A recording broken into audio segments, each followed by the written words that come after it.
Assalamualaikum, jumpa lagi di Anime Komik TV ya cuy. Pada kesempatan kali ini kita gaskan lagi lanjutan dari manhwa Kembali dari Neraka. Sebelum mulai ke pembahasannya, alangkah baiknya kalian like, komen, dan subscribe juga agar channel ini bisa terus berkembang ya cuy. Oke lah, gak usah banyak basa-basi, kita gaskan aja langsung ke pembahasannya. Di cerita sebelumnya, Jo Hanyo, Choyong, dan juga Chan Ho tengah dijebak dalam sebuah ruangan oleh Jaewo untuk dijadikan sebagai alat uji coba bagi para monster buatannya, guna untuk menangkap mereka semua. Untungnya Jo Hanyul bisa dengan mudah mengatasi beberapa monster yang datang ke sana. Setelah mengalahkan semua monster yang ada di sana, mereka mencoba menyusuri tempat itu untuk mencari keberadaan Jaewo, walaupun mereka tidak mengetahui dari mana asal monster yang tadi. Sejenak Jo Hanyul menghentikan langkahnya, ia seakan merasa aneh dengan bau busuk yang ada di tempat itu, seakan baunya semakin menyengat. Sedangkan di tempat lain, Jaewo tengah mengamati mereka melalui CCTV yang terpasang pada tempat itu. Alasan mengapa Jo Hanyul mencium bau busuk di sana, ternyata Jaewo telah memberikan gas penanda pada tempat itu, supaya para monster buatannya bisa dengan mudah mengetahui mangsanya. Selama gas penanda itu tidak menghilang, mereka tidak akan bisa menghindari monster di sana. Bahkan Jaewo berniat untuk melepaskan beberapa monster yang lebih kuat untuk menangkap mangsanya. Sementara itu berpindah ke suatu tempat, yang mana tempat itu adalah tempat tinggal jiwa-jiwa yang bersemayam dalam pedang Sword of Sin. Semua makhluk yang terhisap oleh pedang itu, maka jiwanya akan dimasukkan ke dalam sana. Sebuah tempat di mana penyiksaan tiada akhir, seperti sebuah neraka. Apabila ada jiwa lain yang baru masuk ke sana, maka jiwa-jiwa yang telah lama bersemayam di sana seakan begitu senang bisa menemukan jiwa baru yang datang untuk dijadikan sebagai makanan mereka. Seketika semua jiwa itu langsung berkerumunan, mereka mencoba untuk menangkap dan memakan jiwa baru yang datang ke sana. Puluhan tangan sontak mencoba menarik jiwa itu untuk masuk ke dalam lautan penyiksaan yang tiada batas. Nampaknya semua jiwa itu belum mengetahui jiwa siapa yang akan mereka jadikan sebagai makanan bagi mereka. Yang mana dia adalah Daesung, sang penguasa dunia bawah, yaitu dalam neraka yang sesungguhnya. Jadi bukanlah dia yang akan menjadi makanan mereka, tetapi merekalah yang akan menjadi makanan bagi Daesung. Seketika semua jiwa di sana pun seakan takut bahkan panik saat melihat betapa menakutkannya sosok Daesung, sang penguasa dunia bawah. Sementara itu setelah memasukkan jiwa Daesung ke dalam pedangnya, Ghost King mencoba mendekati Soyun yang masih berada dalam keadaan pingsan karena sebelumnya dia telah kehabisan energi. Tanpa menunggu lama, dia langsung mengangkat senjatanya untuk menghabisi Soyun dan juga menangkap jiwanya seperti yang dia lakukan pada Daesung. Namun saat dia akan mengayunkan pedangnya, tiba-tiba dia seakan dikejutkan oleh sesuatu yang mencoba mengganggunya. Tanpa diduga, Ghost King menghentikan senjatanya dan dia pun langsung membalikan pedang itu tepat ke arahnya. Sontak Ghost King sekuat tenaga menahan senjata yang akan menusuk tubuhnya. Dia tidak mengetahui mengapa pedang itu tiba-tiba mencoba untuk menusuknya. Di saat dia menahan pedang itu sekuat tenaga, seseorang yang berada di balik pedangnya, dia mengatakan bahwa dia tidak mengerti dengan situasinya. Sontak Ghost King seakan begitu terkejut setelah mendengar pedangnya mengatakan sesuatu. Dan seketika pedangnya pun langsung menusuk pada tubuhnya hingga menembus ke bagian belakang tubuhnya. Seketika itu pula tubuh Ghost King langsung dihisap masuk ke dalam pedangnya, seperti saat dia menghisap jiwa Daesung. Hingga pada saat Ghost King sepenuhnya terhisap ke dalam pedang itu, dan kini hanya menyisakan pedangnya. Dengan musnahnya Ghost King, Daesung telah menyelesaikan misi untuk mengalahkan Ghost King yang telah dirasuki oleh makhluk surgawi. Dan akhirnya Daesung bisa bebas, bahkan tubuhnya kembali seperti semula. Nampak Daesung belum menyadari jika pedang yang ditinggalkan oleh Ghost King tiba-tiba mengeluarkan energi keemasan. Seketika itu pula pedang itu pun berubah menjadi sebuah telur yang belum diketahui oleh Daesung. Tak lama setelah itu, telur itu pun kembali merubah bentuknya. Nampak Daesung seakan terkejut saat melihat perubahan pada pedang milik Ghost King. Melihat kemunculan sesuatu dari pedang Ghost King, Daesung merasa jika semuanya belumlah selesai. Ternyata pedang itu berubah menjadi makhluk utusan surga, yang mana sebelumnya makhluk itulah yang mencuci otak Ghost King hingga membuat Ghost King melawan Daesung. Dan itu merupakan kali kedua bagi Daesung berjumpa dengan makhluk surgawi yang merupakan musuh alami penghuni kegelapan. Yang mana makhluk itu sengaja menyusup ke wilayah neraka untuk mengalahkan Daesung yang merupakan penguasa seluruh makhluk di dunia bawah. Tanpa basa-basi, makhluk itu langsung menghantamkan tangannya pada Daesung. Dia meremehkan Daesung hanya karena Daesung lebih kecil dari tubuhnya. Sontak dia seakan terkejut saat melihat Daesung tiba-tiba berada di atasnya. Dia bahkan tidak melihat sejak kapan Daesung bergerak ke sana. Tanpa makhluk itu sadari, hanya dengan kedipan mata Daesung mampu menebaskan pedangnya hingga memotong tangan makhluk itu. Tangannya pun seketika musnah setelah terpotong oleh Daesung, sedangkan makhluk itu hanya terdiam seakan terkejut melihat tangannya. Seketika itu pula para makhluk di dunia bawah meminta pada Daesung yang merupakan dewa iblis, sang penguasa dunia bawah, untuk memberikan hukuman terkejam pada makhluk surgawi. Mendengar itu, Daesung seakan kesal dengan ocehan para makhluk di dunia bawah. Dia meminta mereka untuk diam dan ia akan menghabisi makhluk utusan surga. Sebaliknya, makhluk itu seakan tidak percaya bagaimana bisa Daesung yang bahkan bukan dewa tertinggi mereka bisa berkomunikasi dengan semua makhluk di neraka. Akan tetapi Daesung sempat tidak mengerti dan tidak mengetahui apa yang dimaksud dengan dewa tertinggi seperti yang dikatakan makhluk itu. Namun tanpa disadari, sebuah rantai yang tidak diketahui dari mana datangnya tiba-tiba melesat tepat ke arah mereka. Seketika rantai itu langsung mengikat makhluk surgawi. Di tengah tubuhnya yang terikat, dia meminta maaf pada Celestial Apostle. Dia mengaku akan bertobat atas kesalahannya. Dan nampaknya yang disebut dengan sebutan Celestial Apostle adalah 3 sosok tidak diketahui yang tengah mengikat makhluk surgawi tanpa ampunan sama sekali. Meskipun makhluk itu tidak henti meminta ampun, tetapi Celestial Apostle nampaknya tidak memberikan ampunan pada makhluk itu. Sedangkan Daesung yang tidak mengerti dengan situasi di hadapannya, dia menanyakan apa yang sedang mereka lakukan.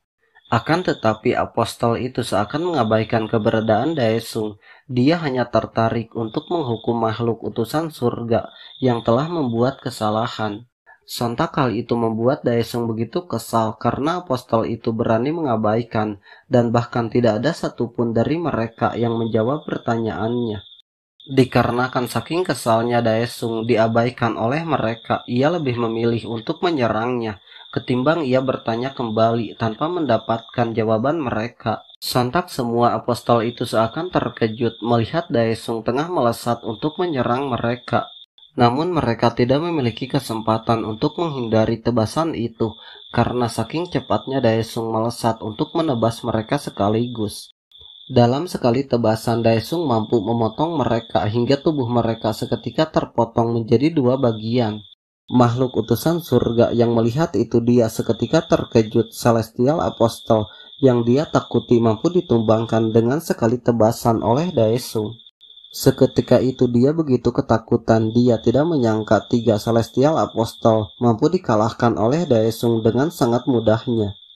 Padahal tadinya dia berniat untuk mengalahkan Daesung, namun setelah melihat sosok yang ditakutinya telah ditumbangkan, dia seketika menjadi ketakutan pada Daesung.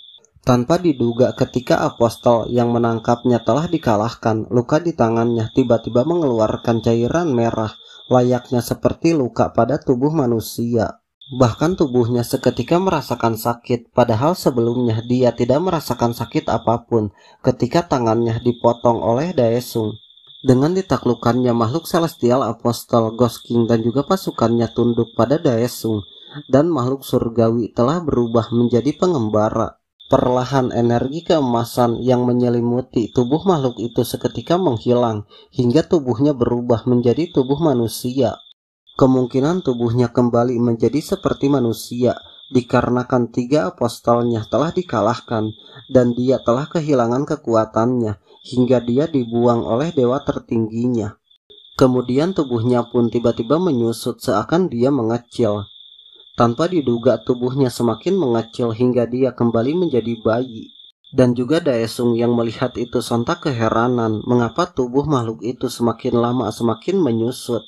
Sampai pada akhirnya makhluk surgawi yang tadinya memiliki tubuh besar dengan sangat cepat menyusut hingga menjadi sebuah telur.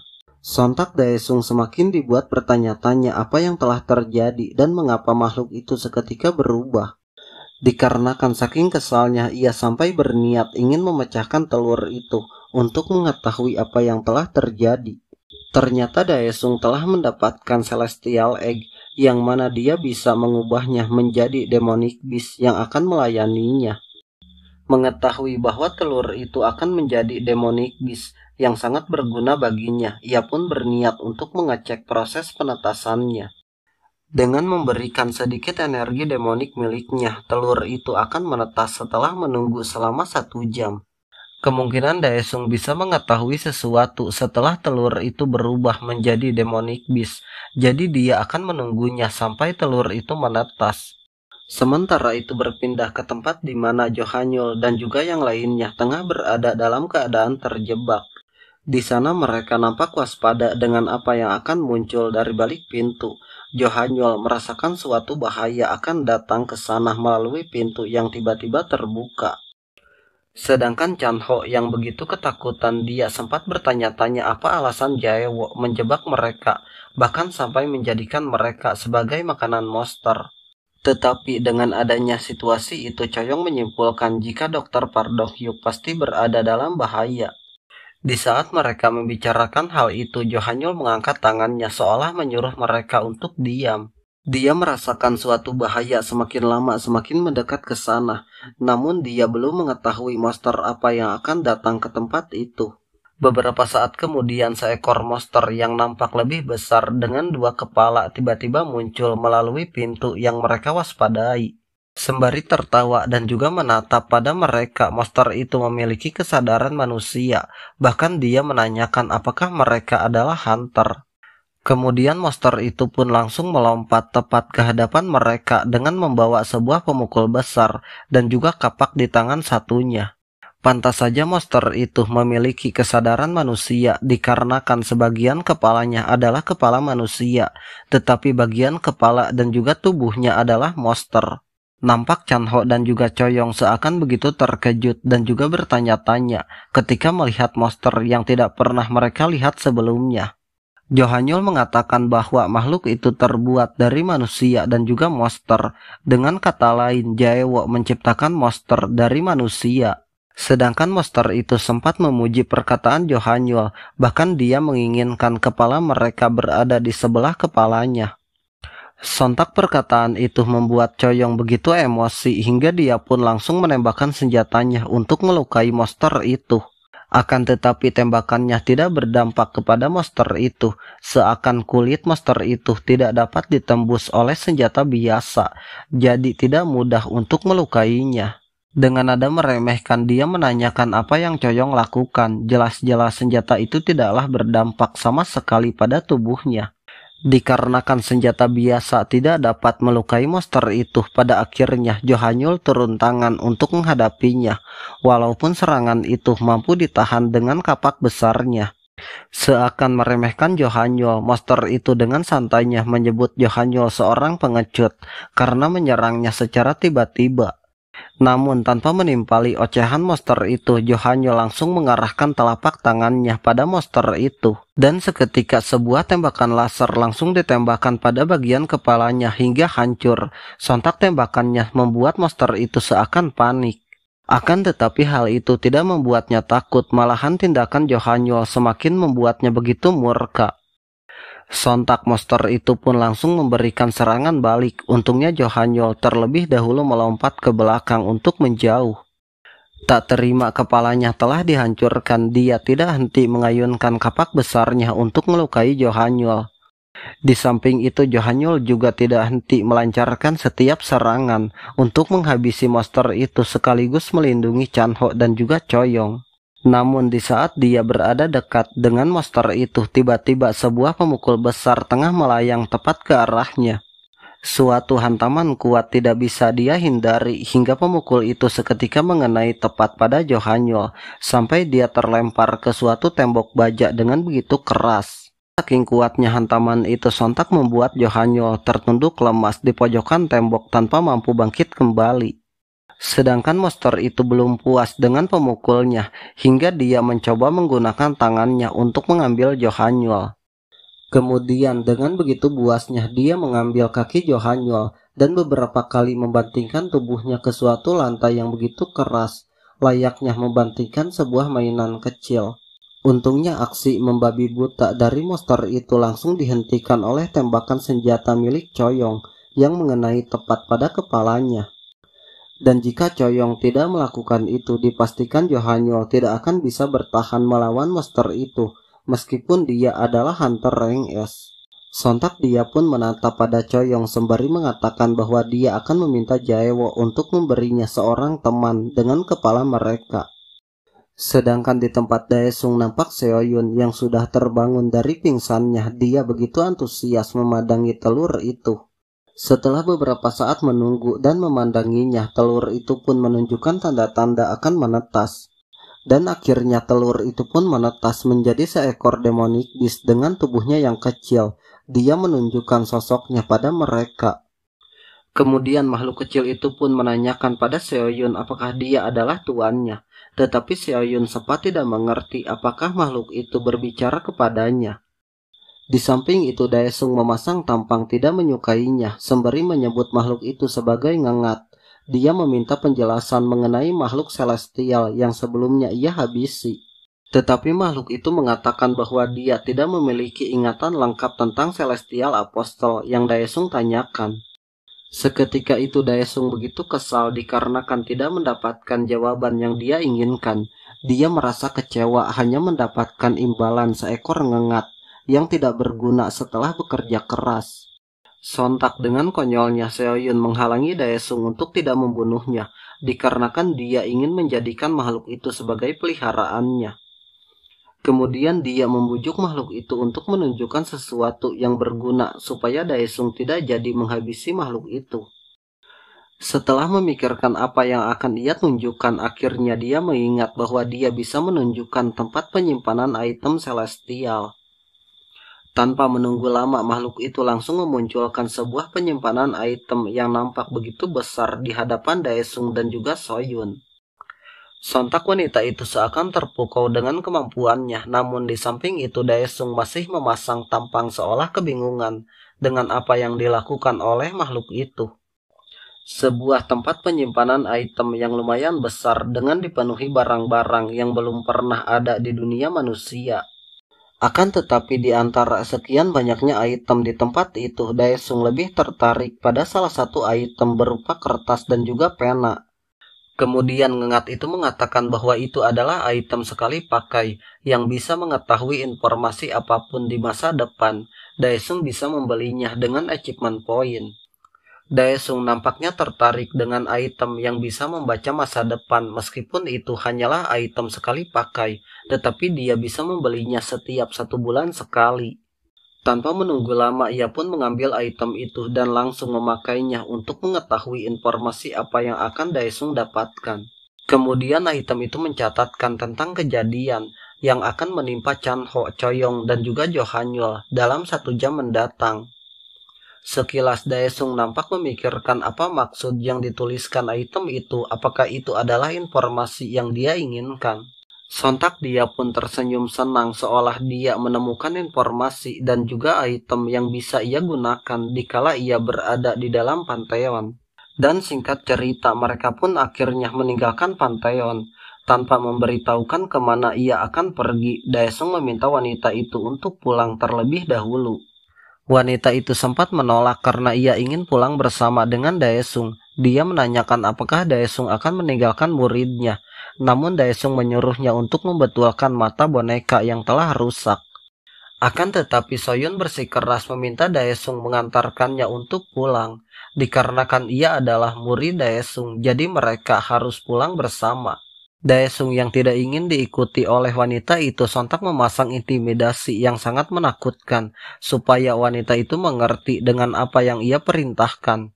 Seketika itu pula wanita itu begitu ketakutan saat melihat Daesung memasang intimidasi yang sangat kuat untuk memperingatkannya. Dan scene pun bersambung. Nantikan cerita selanjutnya hanya di Anime Komik TV. Like jika kalian suka, komen pendapat kalian, dan subscribe juga bagi kalian yang baru bergabung. Semoga terhibur dan terima kasih.